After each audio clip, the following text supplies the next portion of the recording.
Hello दोस्तों, कैसे हैं आप सभी। आपके अपने ही यूट्यूब चैनल पे इकोनॉमिक्स विषय की क्लास में मैं पंकज कटारिया आपका हार्दिक स्वागत करता हूं। दोस्तों देखिए दोस्तों, हमने इससे पहले वाला जो वीडियो था उसमें हमने पढ़ा था पूर्ण प्रतियोगिता बाजार के बारे में, और वहां हमने पूर्ण प्रतियोगिता बाजार की कुछ विशेषताएं देख ली थी और ये देखा था कि पूर्ण प्रतियोगिता बाजार कहते किसे हैं। आज इससे ही थोड़ा आगे बढ़ाते हैं, क्योंकि आपके टॉपिक में डाला गया है पूर्ण प्रतियोगिता बाजार या कहें विभिन्न बाजारों में कीमत निर्धारण। और बाजारों में मैंने कहा था कि प्रतियोगिता के आधार पे जो मार्केट्स हैं उन्हें मुख्य रूप से 3 भागों में बांटा जा सकता है। उसमें हमने पूर्ण प्रतियोगिता बाजार देखा, एकाधिकार बाजार की हमने बात की, और हम बात करेंगे किसकी, एकाधिकारात्मक बाजार, यस अपूर्ण प्रतियोगिता। और आज इसी पूर्ण प्रतियोगिता बाजार में हम सीखने वाले हैं कीमत निर्धारण। कुछ बेसिक जो नॉलेज था वो मैंने आपको दे दिया था, इसी नॉलेज को हम थोड़ा आगे बढ़ाते हैं और हमारे इस दिमाग को जो है, इस दिमाग में इस तरीके से क्वेश्चन संभव करने का प्रयास करेंगे ताकि एक भी हमारा क्वेश्चन गलत नहीं हो। थोड़ा गौर कीजिएगा, ध्यान दीजिएगा। देखो, मैंने आपको ये बताया था कि पूर्ण प्रतियोगिता बाजार जो होता है वो एक ऐसा बाजार होता है जिसमें अनेक फर्में होती हैं, वस्तु की अनेक उत्पादक इकाइयां होती हैं। हम ये कह सकते हैं अनेक वस्तु के खरीदार भी होते हैं और अनेक विक्रेता भी होते हैं। और इस पूर्ण प्रतियोगिता बाजार में हमने साथ में ये भी देखा था कि वस्तुएं कैसी होती हैं, समरूप होती हैं। दोस्तों, समरूप वस्तुओं का उत्पादन किया जाता है। आज हम इस पूर्ण प्रतियोगिता बाजार में कीमत निर्धारण सीखने वाले हैं। उससे पहले मैं आपको बताता हूं, देखिए अगर वास्तविकता में देखा जाए, यानी एक्चुअल स्थिति में अगर गौर किया जाए, वास्तविकता में, वास्तविक स्थिति की अगर बात की जाए, वास्तविक स्थिति, वास्तविक रूप में पूर्ण प्रतियोगिता बाजार की स्थिति होती ही नहीं है। पूर्ण प्रतियोगिता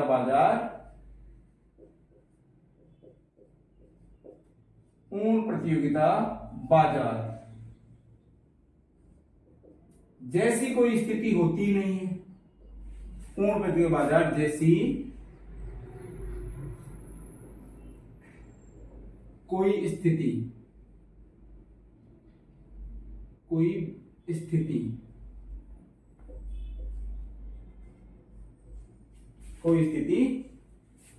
पाई ही नहीं जाती है।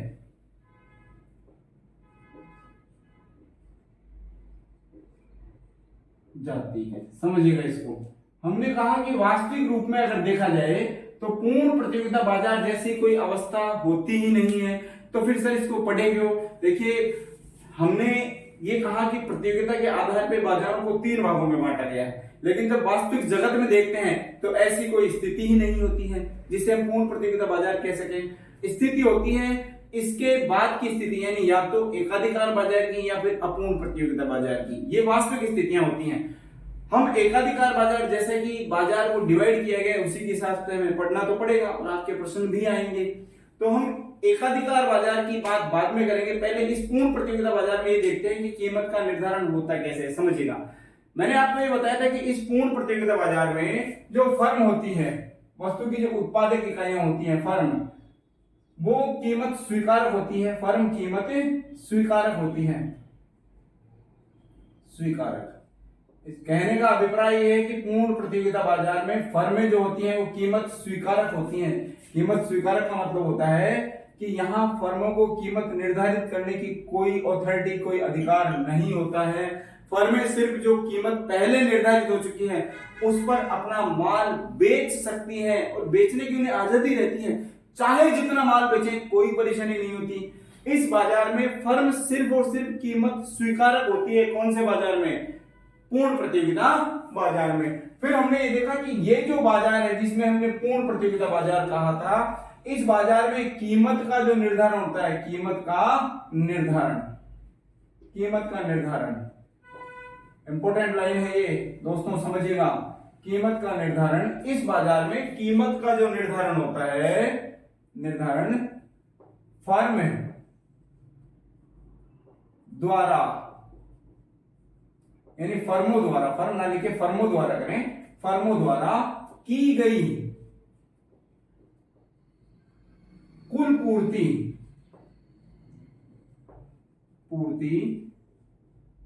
तथा क्रेताओं द्वारा क्रेताओं का मतलब बायर्स, खरीदार। इस बाजार में कीमत का निर्धारण फर्मों द्वारा की गई कुल पूर्ति तथा क्रेताओं द्वारा की गई कुल मांग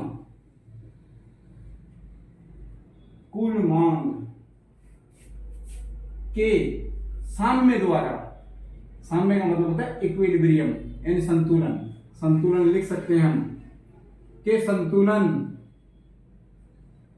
इस बाजार में कीमत का निर्धारण फर्मों द्वारा की गई कुल पूर्ति तथा क्रेताओं द्वारा की गई कुल मांग के साम्य यानी संतुलन द्वारा होता है। समझिएगा इसको, यानी ये जो बाजार है जिसे आप पूर्ण प्रतियोगिता बाजार कहते हैं, इसमें फर्म कीमत निर्धारक नहीं होती है, तो फिर कीमत निर्धारक होती कौन है? हमने कहा एक बाजार में जितने भी फर्में हैं, जितनी भी उत्पादक इकाइयां हैं, उनके द्वारा कुल पूर्ति कितनी की गई है तथा जितने भी क्रेता हैं उनके द्वारा कुल मांग कितनी की गई है, कुल मांग नहीं लिखा हमने, मांग लिख दीजिए, मांग के साम्य द्वारा, यानी मांग के साम्य द्वारा संतुलन होता है। ठीक है, अब इसको समझिएगा, ये संतुलन मांग और पूर्ति है क्या चीज, इसको समझना है। देखिए मैं कहूं, मैंने आपको मांग वक्र बनाना सिखाया था और पूर्ति वक्र भी सिखाया था। ये मांग वक्र हमारा स्थिति ये है, ये जितने भी इकोनॉमिक्स के वक्र बनेंगे वो इसी तरीके से बनेंगे। हमने देखा था ये मांग वक्र, और बाएं से दाएं गिरता हुआ डीडी, ऊपर की तरफ बढ़ता हुआ एस एस सप्लाई वक्र, हमने कहा पूर्ति वक्र एस एस। ये दोनों जहां पर एक दूसरे को काटेंगे, ये दोनों जहां पर एक दूसरे को काटेंगे और जिस बिंदु पर काट रहे हैं उसको हमने नाम दे दिया ई बिंदु। ई बिंदु समझिएगा, जिस बिंदु पर ये एक दूसरे को काट रहे हैं उसको हमने नाम दिया ई बिंदु। इस बिंदु पर फर्मों द्वारा की गई कुल पूर्ति या supply, total supply, aggregate supply जो होती है उसकी बात कर रहे हैं, और कुल क्रेताओं द्वारा की गई मांग यानी जिसे डीडी हमने नाम दिया है, ये जहां पर बराबर है उस बिंदु को हम ई बिंदु कहेंगे। और इस बिंदु पर जो कीमत निर्धारित होगी, देखो मांग की शक्ति यानी मांग वक्र जो है और पूर्ति की शक्ति यानी पूर्ति वक्र जो है, जहां पर एक दूसरे के बिल्कुल संतुलन में है, बराबर है, उस बिंदु पर कीमत का निर्धारण कर दिया जाएगा और ये बिंदु होगा पी बिंदु। यहां हमने हमेशा हम क्या लिखते हैं आपको पता है, और हमेशा हम इस अक्ष पे लिखते हैं जब भी मांग और पूर्ति की बात आती है, तो यहां हम देते हैं कीमत, और ये जो ओ एक्स अक्ष है इस पे दोस्तों हम देते हैं मात्रा। ओके, तो हमने कीमत का निर्धारण कहां पे किया? पूर्ण प्रतियोगिता बाजार में, जिस बिंदु पर मांग और पूर्ति एक दूसरे के बिल्कुल बराबर है, और बराबर कहां पर होंगी? जहां पर मांग वक्र पूर्ति वक्र को काटता हो, यानी जहां पर दोनों एक दूसरे को काटते हो, उस स्थान पर मांग और पूर्ति एक दूसरे के बराबर हो जाती है, और उसी स्थान पर संतुलन कीमत, साम्य कीमत का निर्धारण हो जाता है। साम्य कीमत, देखिए पूर्ण प्रतियोगिता बाजार में जो साम्य कीमत निर्धारित हो रही है वो किसके अनुसार? हमने कहा मांग और पूर्ति की शक्तियों के अनुसार निर्धारित होती है। अब ये जो कीमत निर्धारित हुई है मांग और पूर्ति की शक्तियों के अनुसार, इस पर एक फर्म चाहे जितना माल मार्केट में बेच सकती है, किस कीमत पर? जो कीमत संतुलन कीमत कहलाती है उस पर। That is clear? ठीक है, आगे चलते हैं।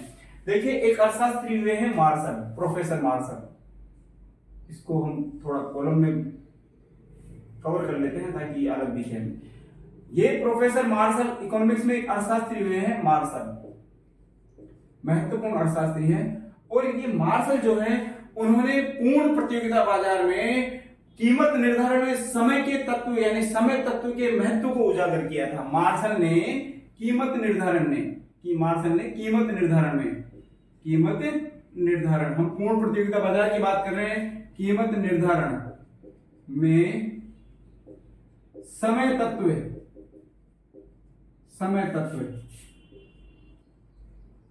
का महत्व बताया। समझिएगा इसको कि इकोनॉमिक्स में अर्थशास्त्री, बहुत महत्वपूर्ण अर्थशास्त्री है प्रोफेसर मार्शल। ये जो मार्शल है इन्होंने कीमत निर्धारण में समय तत्व, ये जो यानी टाइम जो होता है उसके महत्व को उजागर किया था पूर्ण प्रतियोगिता बाजार में। और इन्होंने ये कहा कि समय 3-4 प्रकार का होता है। इन्होंने समय का विभाजन 4 प्रकार से किया है। सुनिए, पूर्ण प्रतियोगिता बाजार में कीमत निर्धारण के लिए मार्शल ने समय को ये 4 रूप बताए हैं। हम ये कह सकते हैं, एक तो अति अल्पकाल, अति अल्पकाल। दूसरा बताया इन्होंने अल्पकाल। तीसरा इनके द्वारा बताया गया दीर्घकाल, और लास्ट मार्शल ने बताया अति दीर्घकाल।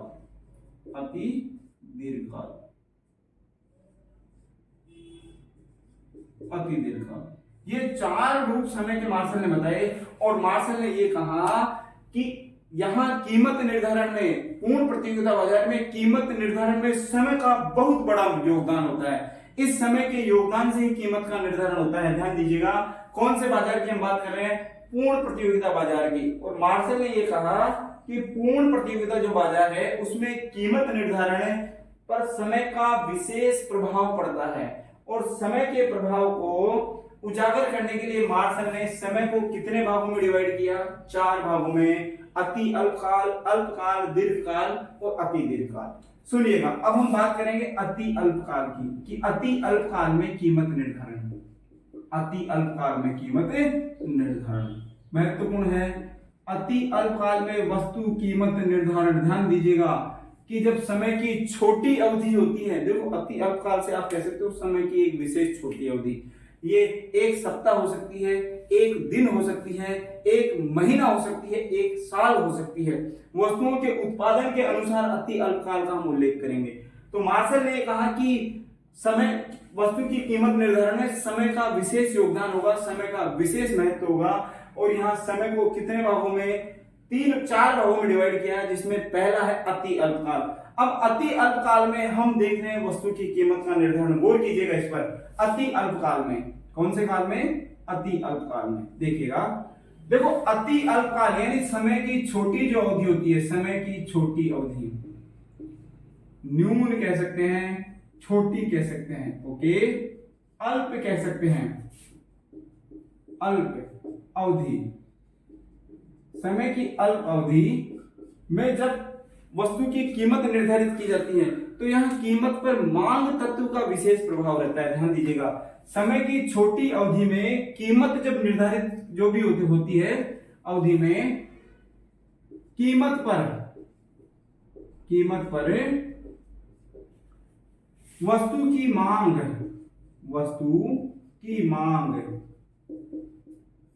का विशेष प्रभाव रहता है। समझिएगा, यानी समय की जो छोटी अवधि होती है ना, उसमें वस्तु की कीमत जो निर्धारित होती है उस पर किसका विशेष प्रभाव होगा? मांग का। पूर्ति का विशेष प्रभाव नहीं होगा, यहाँ कीमत इफेक्ट होगी, कीमत घटेगी बढ़ेगी, किसकी वजह से? मांग की वजह से। ध्यान दीजिएगा, क्यों? क्योंकि समय की जो छोटी अवधि होती है उसमें मांग के अनुसार इस अवधि में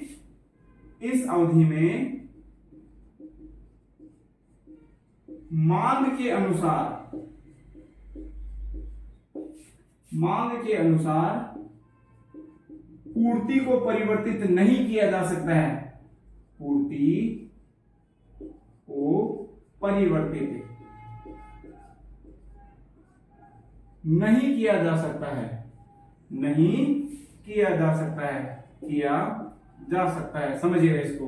देखो, समय की छोटी अवधि है जिसे हमने नाम दिया है अति अल्पकाल।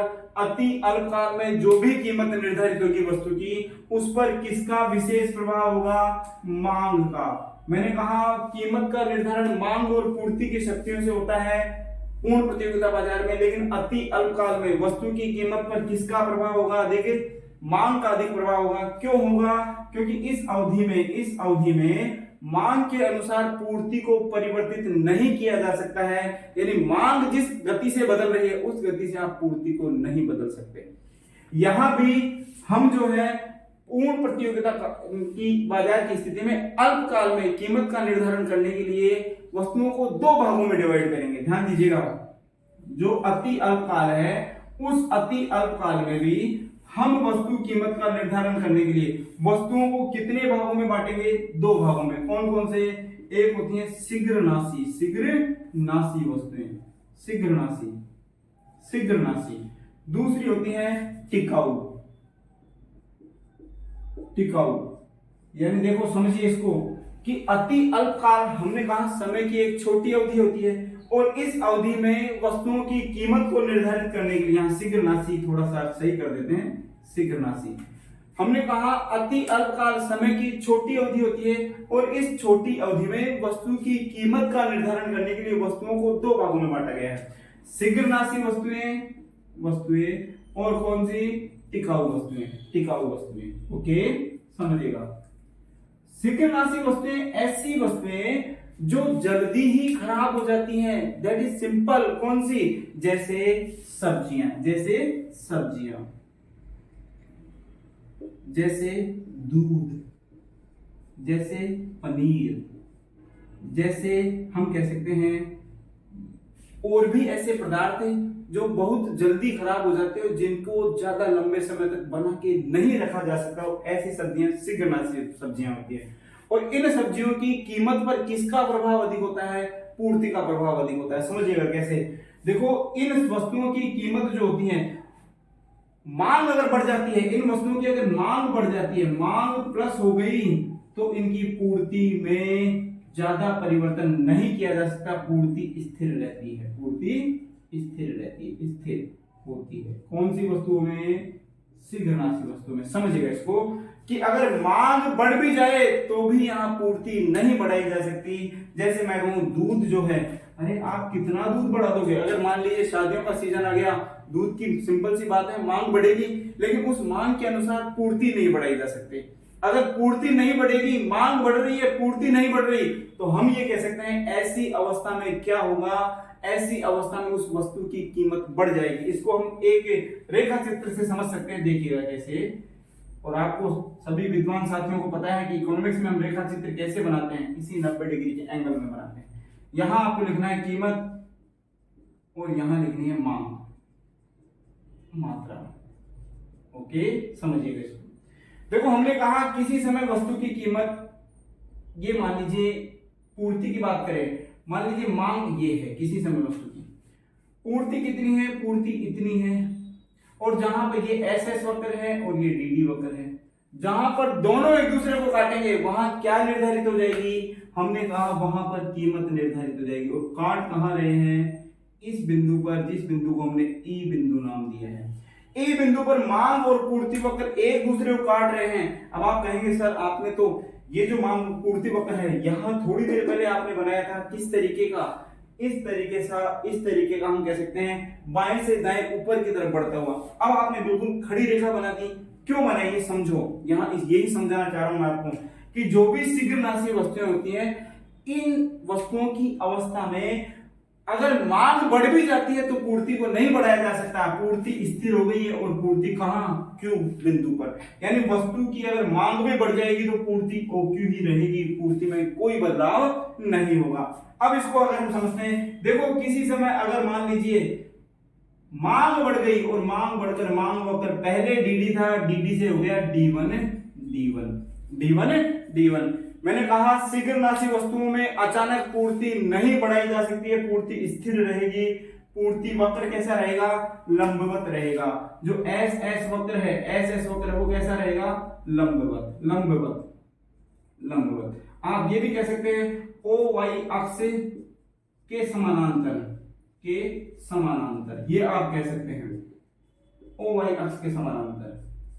किस अवस्था में, हम कहेंगे शीघ्रनाशी वस्तुओं की अवस्था में।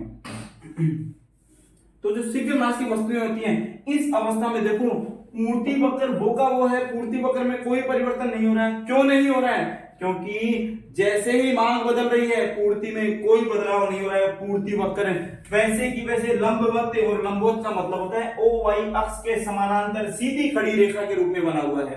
अगर मान लीजिए पहले की जो मांग थी वो डीडी थी, अगर मांग बढ़ जाए और बढ़कर कहां जाएगा, ये मैंने आपको मांग वक्र में पहले ही सिखा दिया था कि अगर मांग बढ़ती है तो मांग वक्र पहले वाले वक्र की तुलना में दाहिनी तरफ ट्रांसफर हो जाता है। और हमारा मांग वक्र बढ़कर कहां चला गया, ये लीजिए पहले वाले वक्र की तुलना में कहां, दाहिनी तरफ शिफ्ट होकर डी से डी1 D1 हो गया।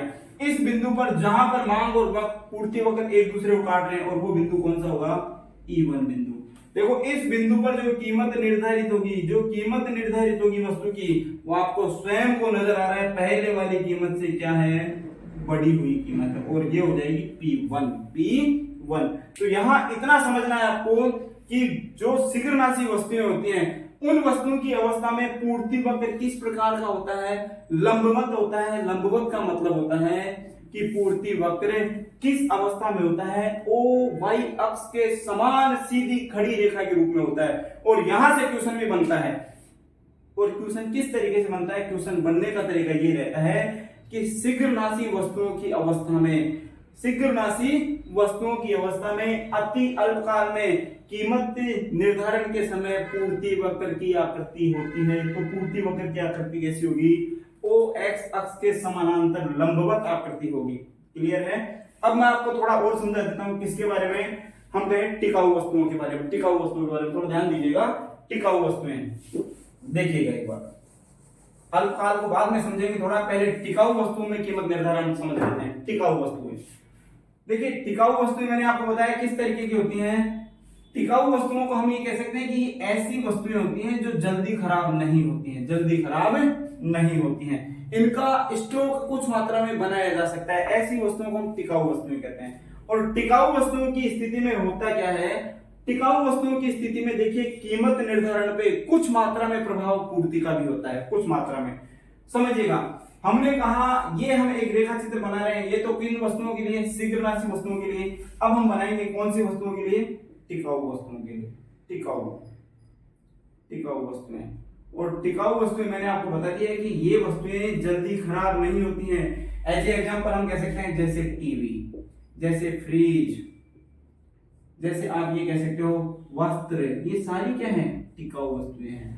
घरेलू उपयोग की है परंतु टिकाऊ है। टिकाऊ से मतलब क्या है, इनको लंबे समय तक बना के रखा जा सकता है। और इस अवस्था में ऐसी वस्तुओं के लिए जो अति अल्पकाल की स्थिति होती है, अति अल्पकाल की जो स्थिति होती है, उसमें कीमत निर्धारण पर किसका प्रभाव होता है। देखिए बेसिकली तो प्रभाव किसका होगा, मांग का प्रभाव ज्यादा होगा, मांग का प्रभाव। क्यों मांग का प्रभाव ज्यादा होगा, कारण क्या है, क्योंकि समय कैसा है, अति अल्पकाल है, अति अल्पकाल है। और अति अल्पकाल में पूर्ति पूरी तरीके से नहीं बदली जा सकती है अति अल्पकाल में। क्यों, क्योंकि समय की छोटी अवधि है, तो पूर्ति पूरी तरीके से नहीं बदली जा सकती है। यहां मांग का प्रभाव भी अधिक होगा, मांग का प्रभाव अधिक होगा, मांग का प्रभाव अधिक होगा किसमें, कीमत निर्धारण में। परंतु कुछ मात्रा में पूर्ति को मांग के अनुसार बदला जा सकता है,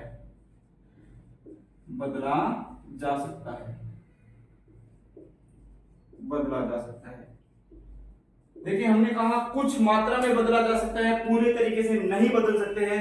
कुछ मात्रा में पूर्ति जरूर बदल जाएगी, लेकिन समय कैसा है, समय हमने देखा अति अल्पकाल है, और अति अल्पकाल में पूर्ति पूरी तरीके से नहीं बदल पाएगी, कुछ मात्रा में जरूर परिवर्तन होगा। कैसे सुनिएगा, देखो जब कीमत कम होती है, जब कीमत मैं कहूं कम होती है, कीमत कम का मतलब माइनस, जब कीमत कम हो जाती है तो जो उत्पादक है, जो फर्म है, वो क्या करने लगती है, वस्तु का स्टॉक बढ़ा देती है, वस्तु स्टॉक प्लस कर देती है। सिंपल सी बात है, जब कीमत बढ़ती है तो इस वस्तु स्टॉक में कमी की जाती है, वस्तु स्टॉक धीरे धीरे मार्केट में निकाला जाएगा।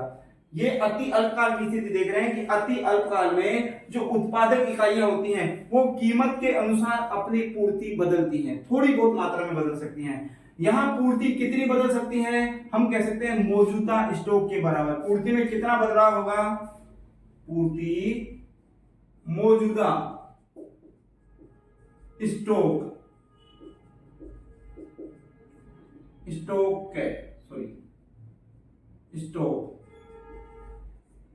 की मात्रा तक बदली जा सकती है।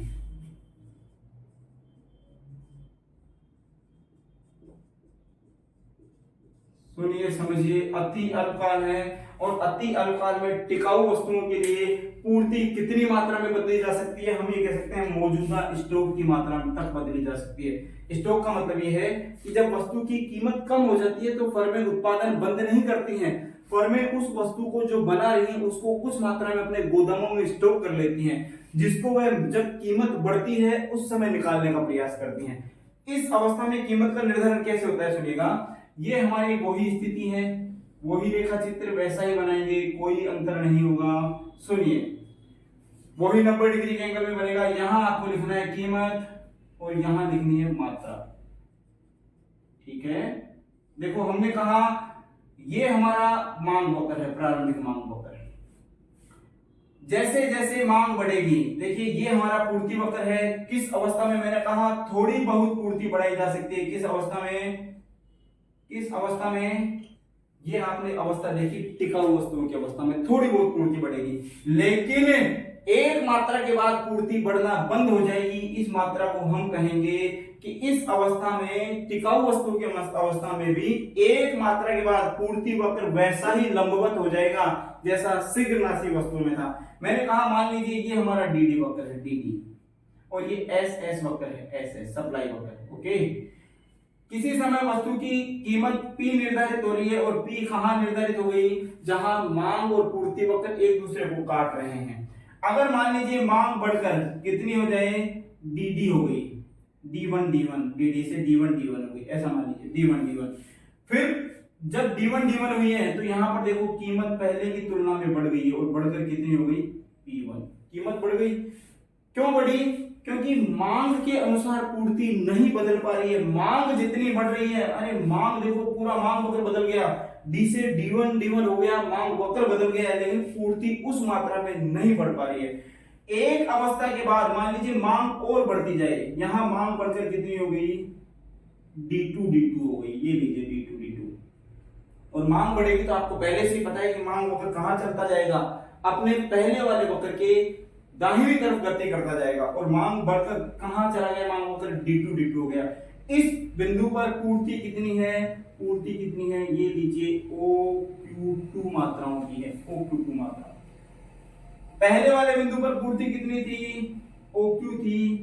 जैसे ही मांग बढ़ी पूर्ति बढ़कर कितनी हो गई, OQ1 हो गई, और अब पूर्ति बढ़कर कितनी हो गई, OQ2 हो गई, और कीमत भी बढ़कर कितनी हो गई, देखिए दोस्तों कीमत बढ़कर हो गई OP2। परंतु इस बिंदु के बाद में हमारी जो पूर्ति है बराबर स्टॉक हो जाती है, यानी स्टॉक के बराबर पूर्ति हो जाती है इस बिंदु पर। इस बिंदु पर ये जो बिंदु है Q2 वाला, यहां हम इसे E बिंदु दे सकते हैं, इसे E1 नाम दे सकते हैं और इसे E2 दे सकते हैं।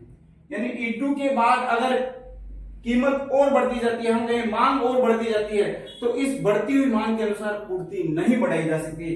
क्यों, क्योंकि जो हमारे पास स्टॉक था उस स्टॉक की टोटल पूर्ति हमने कर दी है, अब फर्में और पूर्ति नहीं बढ़ा सकती। अब जो पूर्ति वक्र है वो देखिए कैसा हो जाएगा, पहले वाले वक्र के समान ही हम कह सकते हैं। जैसे पहले वक्र लंबवत था पूर्ति वक्र, वैसे ही अब पूर्ति वक्र कैसा हो जाएगा, ये लंबवत हो जाएगा और ये अवस्था बन जाएगी, ये अवस्था बन जाएगी। हमारा पूर्ति वक्र अब कैसा हो गया है, लंबवत हो गया है, पहले वाले वक्र के समान हो गया है। हम कहें एस पूर्ति वक्र E2 बिंदु तक तो कैसा है, थोड़ा बढ़ता हुआ है, लेकिन E2 बिंदु के बाद अब कैसा हो गया है, लंबवत हो गया है। और हमारे पूर्ति वक्र का आपको आकार दिख रहा है कैसा हो गया, E2 बिंदु के बाद लंबवत हो गया है। हम ये कह सकते हैं कि यहां भी जब टिकाऊ वस्तु की अवस्था होती है तो पूर्ति मांग के अनुसार बढ़ती तो है, परंतु कहां तक बढ़ाई जा सकती है, मौजूदा स्टॉक की मात्रा तक बढ़ाई जा सकती है। एक बिंदु के बाद, इस बिंदु के बाद पूर्ति बिल्कुल भी नहीं बढ़ाई जा सकती और पूर्ति वक्र कैसा हो जाएगा, जो शीघ्रनाशी वस्तुओं की अवस्था में था, और कैसा था शीघ्रनाशी वस्तुओं में, लंबवत था, ऐसा ही पूर्ति वक्र किस अवस्था में हो जाएगा, टिकाऊ वस्तुओं की अवस्था में। तो हम ये कह सकते हैं कि जब अति अल्पकाल की बात आती है तो अति अल्पकाल में वस्तुओं की कीमत निर्धारण में किसकी महत्वता अधिक होती है, मांग की महत्वता अधिक होती है। अब इसके बाद देखो, अगर मांग बढ़ती जा रही है, ये वक्र फिर बढ़ गया, मान लीजिए जो मांग वक्र है यहाँ D2 से बढ़कर D3 हो गया, D3। तो इस बिंदु पर देखो पूर्ति उतनी है लेकिन कीमत बढ़ रही है, कीमत बढ़कर P3 हो गई, लेकिन पूर्ति वही OQ2 पर अटक गई है। क्यों अटक गई है? क्योंकि इससे ज्यादा पूर्ति नहीं बढ़ाई जा सकती। हमारे पास, फर्म के पास जितना स्टॉक था वो यहाँ पर खत्म हो चुका है, अब पूर्ति बराबर स्टॉक हो चुका है। इससे ज्यादा पूर्ति बढ़ाना फर्म के लिए संभव नहीं है। कहने का अभिप्राय यह है कि अति अल्पकाल में वस्तु की जो कीमत होती है उस पर किसका प्रभाव अधिक रहता है? मांग का प्रभाव अधिक रहता है। किस अवस्था में? अति अल्पकाल में। तो क्वेश्चन बनता है यहाँ पे, अति अल्पकाल में वस्तु कीमत का निर्धारण किसके प्रभाव के कारण होता है? हम ये कह सकते हैं इस समय प्रभाव किसका रहेगा? मांग का प्रभाव अधिक रहेगा। ठीक है, तो मैं आपसे एक क्वेश्चन पूछ रहा हूं अभी इस समय, और इसका आप मुझे कमेंट्स बॉक्स में कमेंट्स करके आंसर देंगे कि शीघ्रनाशी वस्तुओं की अवस्था में जो पूर्ति वक्र है वो किस आकृति का होता है? ये आपका क्वेश्चन है और आप इसका मुझे कमेंट्स बॉक्स में आंसर जरूर दीजिएगा, उससे मैं समझ सकूंगा कि आपका ये टॉपिक क्लियर हुआ है या नहीं हुआ। ठीक है, बी कंटिन्यू, बी रेगुलर दोस्तों, और बी हैप्पी। Thank you.